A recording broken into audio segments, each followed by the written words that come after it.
Uma pesquisa feita em 2010 pela Universidade Federal de Minas Gerais com 500 jovens revelou que 82%, ou seja, mais de 300 deles, tinham pouco ou nenhum interesse pela política. Por que existe essa indiferença de tantos adolescentes e jovens em relação a esse assunto? É possível mudar essa postura? No programa de hoje vamos falar sobre política. O Minha Vez está no ar.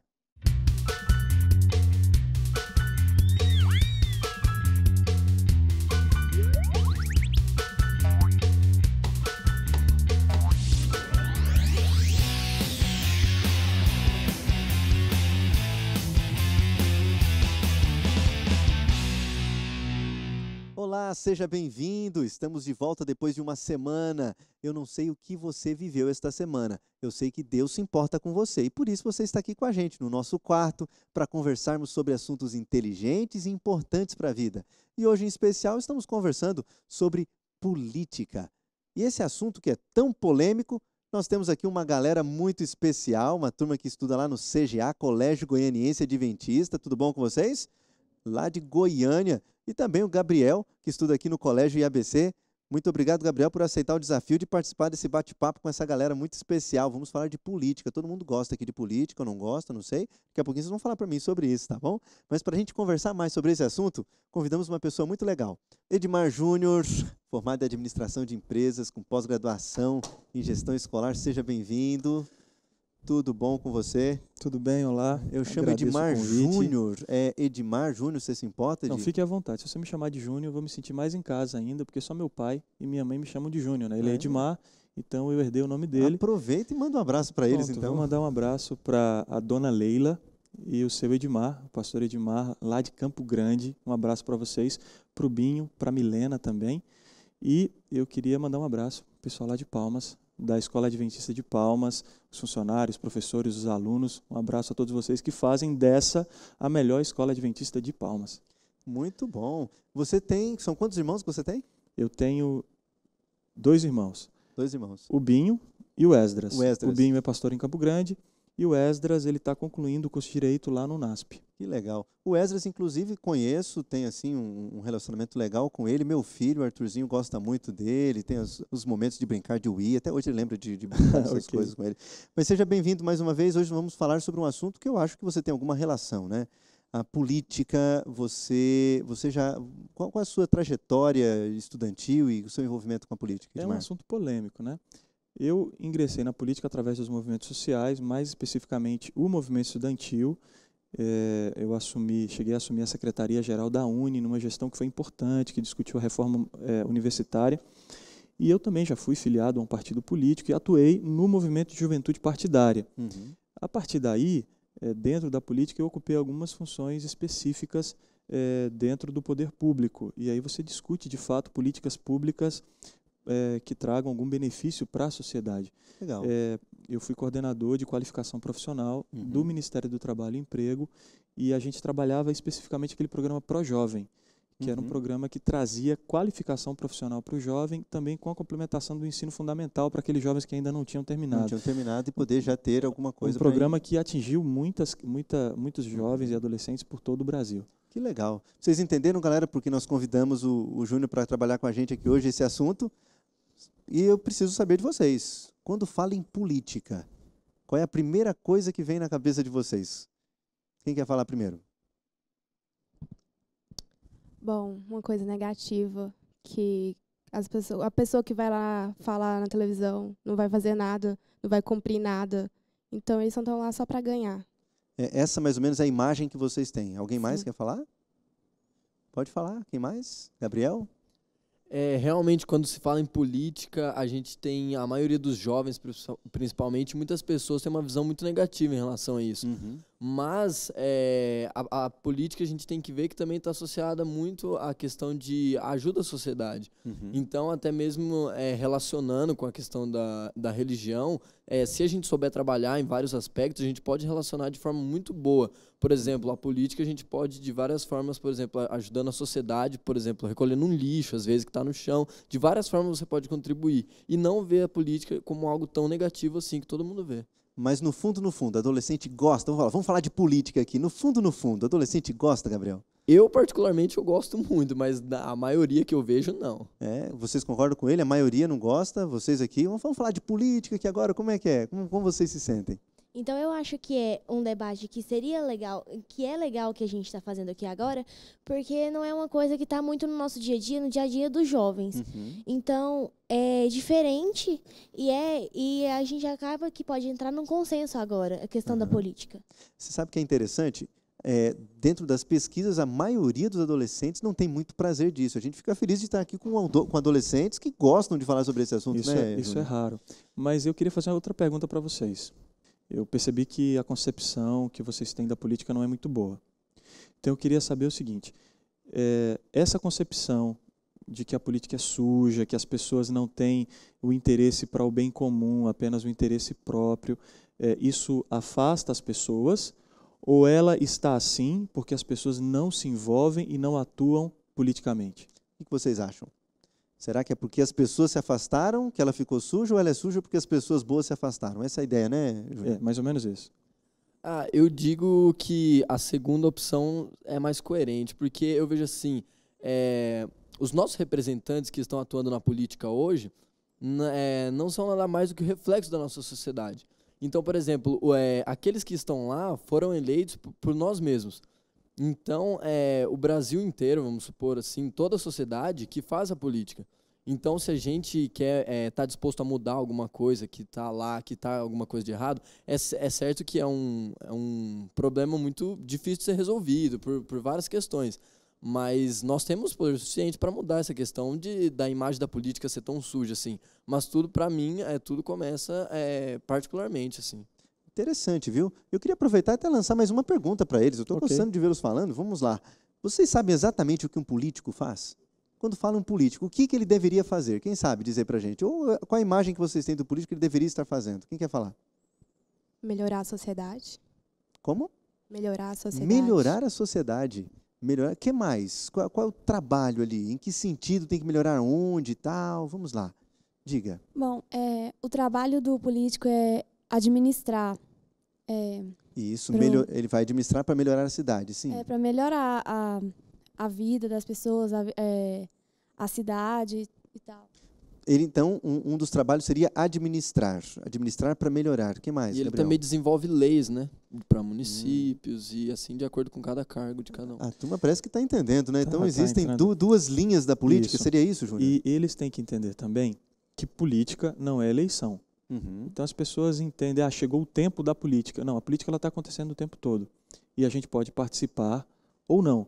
Então é importante a gente ter isso bem claro. Outra coisa que é importante também entender, que não é só o agente político que faz política. Eu também faço política, através das minhas atitudes enquanto cidadão. Agora, veja, a gente pode chegar a uma conclusão de que os políticos que estão eleitos, eles são o reflexo da sociedade. Uhum. Não é isso que a gente consegue estratificar? Então, veja, se eu, como cidadão, eu sou conivente com jogar lixo na rua, eu sou conivente com o chamado jeitinho brasileiro de furar o sinal vermelho, Furar o sinal vermelho, furar a fila no furar banco. a fila no banco, ver a pessoa ali, o velhinho tentando atravessar a rua, mas eu vou lá e passo com o carro, não paro para ele atravessar e tal. Se eu tenho esse tipo de comportamento, você acha que os políticos que eu elejo vão ter que tipo de comportamento comigo? Uhum. Então, a gente começa a perceber que o meu comportamento como cidadão, ele influencia também e é o reflexo daquilo que está lá, dos políticos que são eleitos por nós. Alguns dados também dizem para nós que, por exemplo, a população ela não lembra dos políticos que ela elegeu na eleição passada. Olha só. Então, outra situação que a gente tem também para trazer, o ano passado nós tivemos a eleição para presidente. Sim. Quase 30 milhões de brasileiros não votaram. Interessante isso, né? Já pensou o que o Gabriel estava falando, né? Às vezes a gente não participa de modo ativo e talvez essa seria uma dessas formas. Então, 30 milhões de brasileiros não votaram, houve um resultado na eleição, uma diferença pequena de 4 milhões de votos, mas foi uma diferença considerável. E depois que houve o resultado da eleição, muita gente foi para as redes sociais para criticar, para falar mal de candidato A, candidato B. É uma coisa que a gente tem que tomar muito cuidado também, porque às vezes a gente lê uma coisa na rede social, aquilo às vezes não é verdade, né? Uns dados que são apresentados, a gente não pesquisa e tal, já vai lá comentando, ofende A, ofende B, e a gente tem que tomar muito cuidado com isso. Deixa eu aproveitar, mas tem impacto, essas redes sociais causam tanto impacto assim no Tem processo um impacto porque, vejam, político? muitas pessoas são formadoras de opinião. Sim. Então, muitas pessoas seguem determinada pessoa naquela rede social. Uhum. Então, ela tem lá 1 milhão, 2 milhões de seguidores. E ela vai lá e coloca uma informação que, às vezes, não condiz com a verdade. Milhões de pessoas vão ter acesso àquela informação e podem ser influenciadas por isso. Então, é importante, nem tudo que você vê na rede social condiz com a verdade. Uhum. E, principalmente, quando a gente fala de política. Agora, se aqueles 30 milhões tivessem participado do processo eleitoral, eles poderiam ter mudado a realidade. Que a realidade qual depois foram para as redes sociais brigar. Seria isso, né? Então, veja, é importante que nós participemos ativamente desse processo. Mas participemos como? Uhum. Observando cada candidato, vendo o passado dele, analisando as propostas que ele tem, que ele possui. E aí a gente pode discutir com as pessoas, com os amigos, com as pessoas que têm mais experiência, que conhecem melhor o contexto, o cenário político. E aí sim, você vai conseguir contribuir melhor, de forma muito melhor, para a sociedade onde você está inserido. Que interessante. Olha, você que está chegando agora, está acompanhando o nosso bate-papo, a nossa conversa, já percebeu que o assunto é polêmico, estamos falando sobre política. E o que você pensa sobre isso? Qual é a sua opinião? Te dou uma sugestão. Entre agora na nossa página. Além de curtir, aproveite e deixe sua opinião para nós. É muito importante. E essa questão das redes sociais que a gente estava conversando aqui, política nas redes sociais, o que vocês acham sobre isso? Alguém já recebeu mensagem de políticos na rede social? Como vocês encaram isso? Algum amigo divulgando um político? Quem quer falar sobre esse assunto? Eu acho que todos nós já recebemos mensagem sobre isso no WhatsApp, no Facebook e tal. E assim, as pessoas que geralmente vêm e comentam e falam reclamando, geralmente é reclamando. A maioria é reclamando, seria reclamando, como é que eu posso falar? A gente pega e tem uma visão crítica sobre determinada pessoa. Uhum. Então, acaba que isso pode mudar em quem a gente vai querer votar por causa da pessoa que veio e influenciou a gente. Então isso influencia. Vocês acreditam que isso influencia, sim, a imagem? Sim, influencia, porque a gente pode muito bem, a pessoa que veio falar pra gente pode estar errada sobre a pessoa, mas não, porque como é amigo, parente, assim, a gente vai acreditar na pessoa porque foi ela que veio e falou. Que legal. Então a gente isso pode mesmo. pegar e querer mudar em quem a gente vai votar. É isso aí. Olha, hoje estamos falando sobre política. A gente volta já já para conversar mais sobre esse assunto.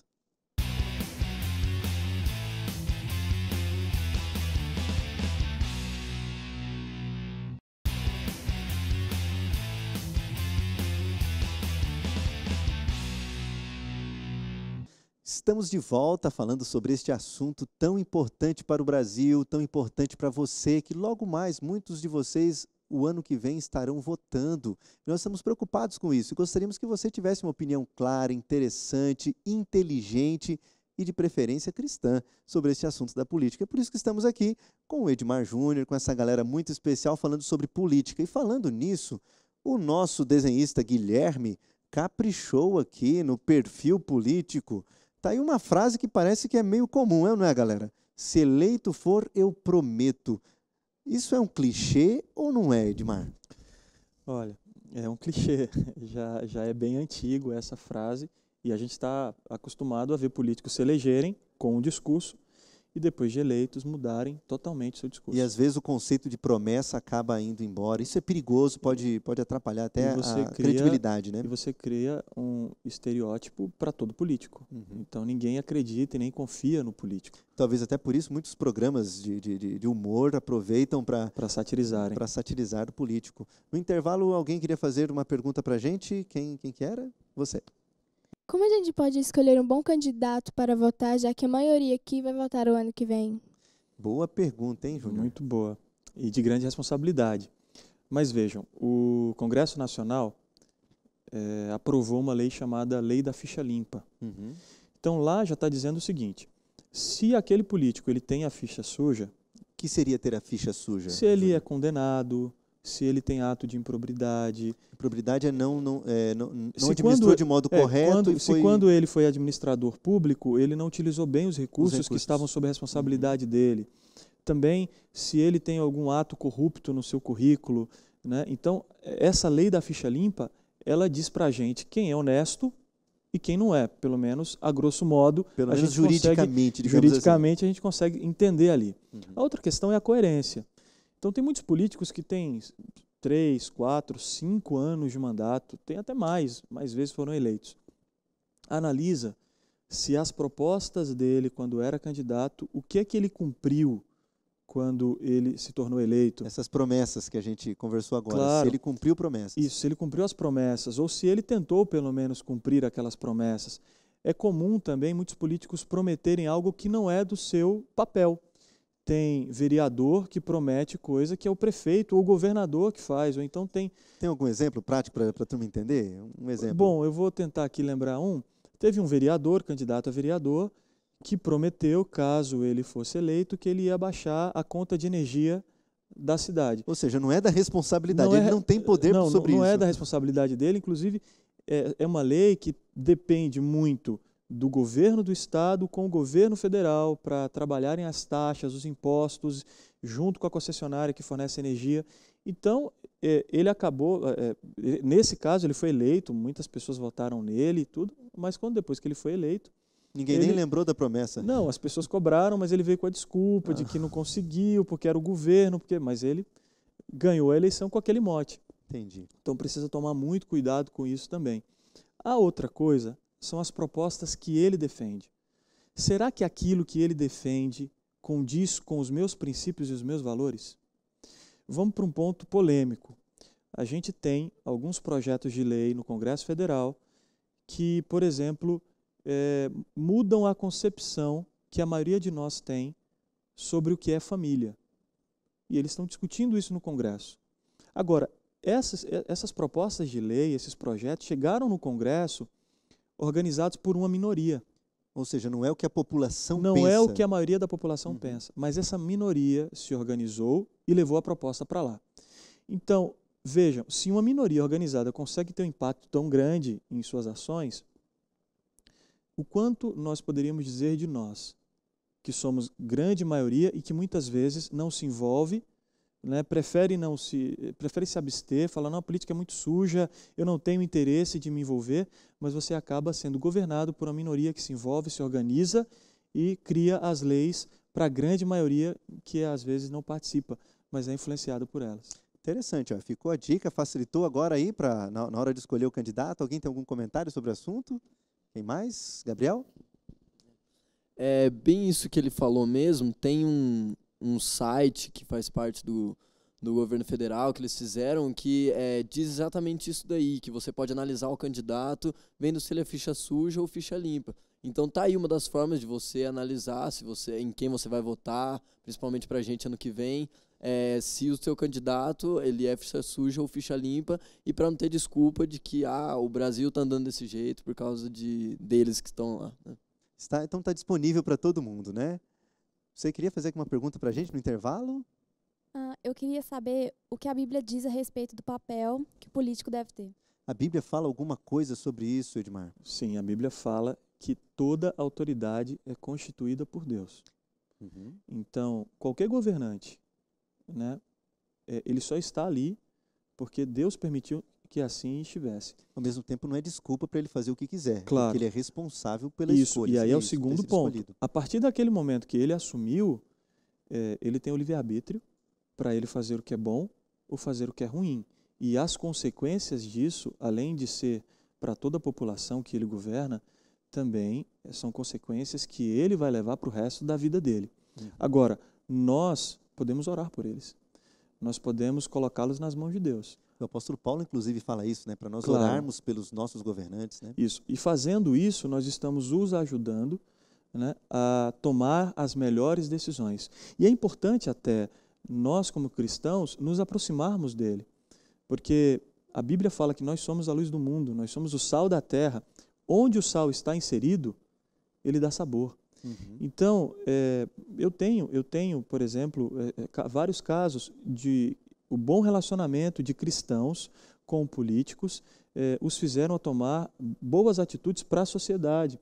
Existem alguns políticos que, depois que tiveram contato com cristãos, eles pedem sempre antes de começar uma reunião que aquele cristão faça oração, que ele leia um texto da Bíblia, que ele peça a iluminação de Deus para aquele momento, para que todas as decisões que ele venha a tomar sejam inspiradas por Deus. Isso é muito interessante, porque a gente vai percebendo que existe sim como nós influenciarmos positivamente para o futuro do nosso país, da nossa cidade, de onde nós estamos inseridos. E é interessante a gente perceber que a Bíblia realmente não esconde a necessidade de termos governantes, né? Não, E não claro. importa o tempo em que estejamos vivendo, há necessidade de pessoas que nos governem. Deixa eu aproveitar e perguntar para os meninos, vocês se lembram de algum personagem bíblico que foi governante, que acabou trabalhando ou se envolvendo no ambiente político? Alguém se lembra de algum? Quem lembra? Pode dizer. José do Egito. José do Egito. José do Egito era um governante. Era um Foi chamado de governante. governador do Egito, Um né? bom governador. Ele foi justo. Quem conhece a história, ele foi um governador justo. Alguém lembra as características Tá de aí José? uma boa imagem de um político, digamos assim, do passado, que teve uma boa história, né, dentro da política, digamos assim, no tempo dele, que pode ser vista hoje também. Ele era íntegro. José era íntegro. Sim. Nas pequenas coisas, né? Por exemplo, a grande fama de José tem aquele lance lá com a mulher de Potifar. Tem alguma coisa a ver o político que é moral nos assuntos, por exemplo, sexuais, de família e tudo mais, nesses outros ambientes financeiros, isso reflete também na honestidade dele na política? Vocês acham assim? Com certeza. Eu digo que o caráter da pessoa, a formação dela, a moral, assim, tem tudo a ver com as decisões que ele vai tomar para o bem comum da sociedade. É isso mesmo, Júnior? É verdade. Assim como aquele político, ele trata as questões pessoais, ele vai cuidar da coisa pública. Veja, a gente falando de política, a gente acaba chegando no ponto de liderança. A gente tem que considerar algumas coisas quando a gente fala de liderança. A primeira questão é se aquele líder ele tem um relacionamento com Deus, se ele tem uma comunhão com Deus. Porque se ele tem esse relacionamento com Deus, ele se submete a Ele. Com A certeza. autoridade máxima na vida dele é Deus. Então tudo que ele for fazer vai ser orientado por aquilo que Deus pede em sua palavra. A outra coisa é como ele se relaciona com as pessoas que estão ao redor dele. Se ele se relaciona se vangloriando, exercendo sobre eles uma autoridade de uma certa forma negativa, ou se ele é uma pessoa humilde, que consegue se relacionar bem com as pessoas. Com todo mundo. Assim como ele é com a família dele. Então, são detalhes que a gente vai estar observando e a gente vai vendo. E que vai fazer diferença e que até fazem na a hora de diferença, com certeza. Júnior, olha, muito obrigado por ter estado com a gente para conversar sobre esse assunto. Chegou a hora de você dar aquele recadinho especial para quem está em casa. Claro, e vamos lá. Aproveita para ajudá-los a fazer uma boa escolha no que vem. Com certeza. E, gente, muito obrigado pelo bate-papo. Foi muito gostoso saber o que vocês pensam sobre esse assunto. Eu sei que vocês vão ajudar muitos adolescentes que talvez estejam com alguns dilemas e pensando igual vocês, tá bom? Obrigado. Eu queria compartilhar com você que está em casa 2 textos bíblicos que vão fazer toda a diferença quando você começar a analisar questões que envolvem política. O primeiro está em Filipenses, capítulo 2, versículo 3, que diz o seguinte: Nada façais por partidarismo ou vanglória, mas por humildade, considerando cada um os outros superiores a si mesmo. E o outro, a gente encontra aqui logo do lado em Efésios, capítulo 6, versículo 12, que diz o seguinte: Porque nossa luta não é contra o sangue e a carne, e sim contra os principados, potestades, contra os dominadores desse mundo tenebroso, contra as forças espirituais do mal nas regiões celestes. É importante, nós podemos sim agir e contribuir positivamente nas questões políticas, mas nunca devemos esquecer que a nossa batalha é muito maior, é uma batalha espiritual e que nós podemos ajudar positivamente nessas questões e contribuir para que as pessoas, independente do cargo que ocupam, possam fazer o melhor conforme aquilo que diz a palavra. É isso aí, nós acreditamos que você pode fazer toda a diferença ajudando as pessoas ao seu redor, fazendo boas escolhas. Júnior, ore para a gente, por favor. Vamos orar. Senhor nosso Deus, nós sabemos que a política é algo polêmico, mas nós sabemos também, Pai, que toda e qualquer autoridade é constituída por Ti. E nós pedimos sabedoria a Ti para que possamos eleger governantes comprometidos em fazer o bem às pessoas e pedimos também que o Senhor possa lhes dar sabedoria para fazer o melhor pelas pessoas. Isso nós pedimos em nome de Jesus. Amém. É isso aí. E o que nós queremos é isso, que você faça escolhas inteligentes todos os dias. Eu te vejo na semana que vem, aqui no nosso quarto. Até lá!